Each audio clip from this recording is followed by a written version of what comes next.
Avant de commencer, je vais vous donner quelques petites informations, notamment le nom de deux entreprises françaises. Sans doute une que vous connaissez sûrement, c'est BNP Paribas, et l'autre c'est Alstom. On va également parler du parti Les Républicains, parti français, hein, pas le parti républicain américain. Par contre, concernant les Américains, on va parler de certaines lois, notamment la loi Dodd-Frank, DODD, le Patriot Act, le Foreign Corrupt Practices Act, avec un très bel accent, hein, le Foreign Account Tax Compliance Act. On va juste les citer, ils ne sont pas réellement explicités. Enfin, ils seront expliqués dans les grandes lignes. Et enfin, on va parler d'une institution, la Securities and Exchange Commission. Ah, voilà. Bien, on va encore attendre. Vous avez des questions? Non? Bon, on y va. Chers collègues, aujourd'hui nous allons parler des États-Unis. Rassurez-vous. Nous n'allons pas parler de Donald Trump, ni des élections qui s'est tenues en novembre de l'an passé.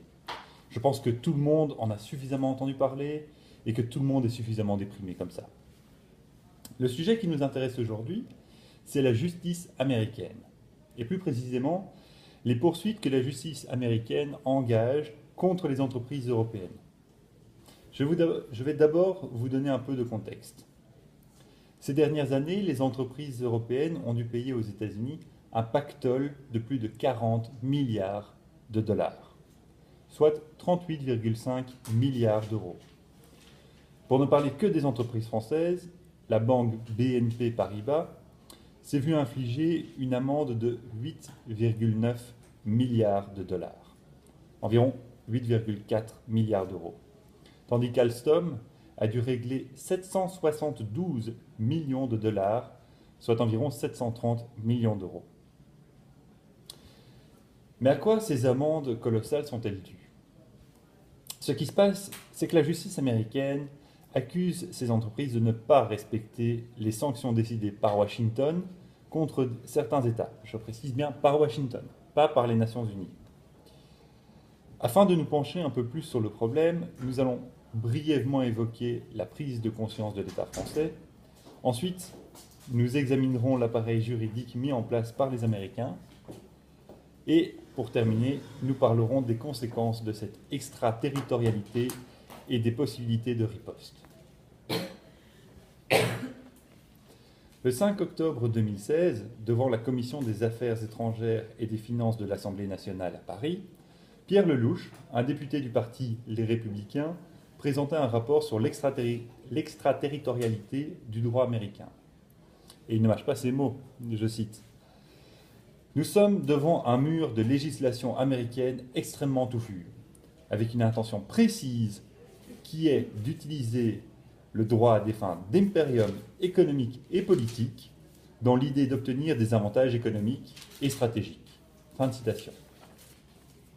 Il aura donc fallu les deux amendes astronomiques infligées en 2014 à BNP Paribas et à Alstom pour que les dirigeants et les médias français prennent conscience de la volonté des États-Unis d'imposer leur modèle juridique et leurs lois aux autres pays, fussent-ils leurs plus proches alliés. Mais observons de plus près la véritable mécanique judiciaire mise en œuvre par les États-Unis pour parvenir à leur fin. La pièce se déroule en 4 actes. Premier acte. Tout commence en 1977 avec le Foreign Corrupt Practices Act, acronyme FCPA, qui concerne la lutte contre la corruption.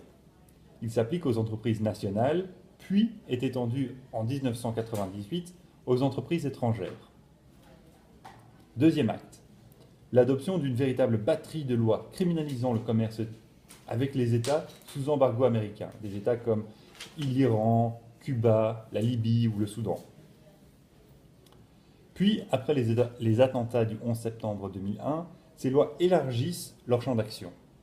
Désormais, il s'agit également de lutter contre le blanchiment de l'argent des terroristes.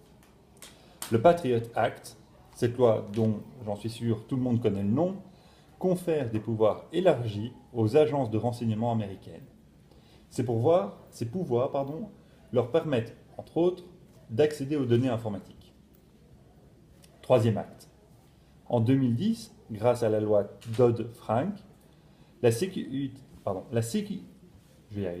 Securities and Exchange Commission, SEC, a désormais de nouvelles prérogatives. Elle peut réprimer toute action accomplie sur le territoire des États-Unis si elle concourt de manière significative à une infraction. Et ce, même si la transaction financière a été conclue en dehors de leur territoire et n'implique que des acteurs étrangers. Quatrième acte et dernier acte. Le Foreign Account Tax Compliance Act, qui a été voté en 2010, donne au fisc des pouvoirs extraterritoriaux. Ainsi, les banques étrangères sont contraintes de devenir des agents de l'administration fiscale américaine et de livrer toutes les informations sur les comptes et les avoirs de citoyens américains, des résidents fiscaux américains et des binationaux. À des fins de clarification, je peux vous donner un exemple très simple. Pour que la juridiction américaine se reconnaisse compétente, il suffit qu'une opération contestée ait été libellée en dollars ou qu'un échange de courriel ait transité par un serveur américain. Donc, vous imaginez bien qu'avec l'évolution des technologies et la financiarisation de l'économie, Washington a largement les moyens techniques nécessaires pour mener à bien cette offensive. Voici pour le bref état des lieux de l'arsenal juridique. Pour ce qui est des objectifs des États-Unis et de l'éventuel jugement qu'il faut porter sur leurs actions, je laisse à chacun le bon soin de se faire sa propre opinion. Ce qui va nous intéresser dans la deuxième partie de ce discours, ce sont les conséquences de cette agressivité juridique et enfin les éventuelles mesures qui permettraient de préparer une riposte. Et je vais m'arrêter ici pour ma première partie. Merci.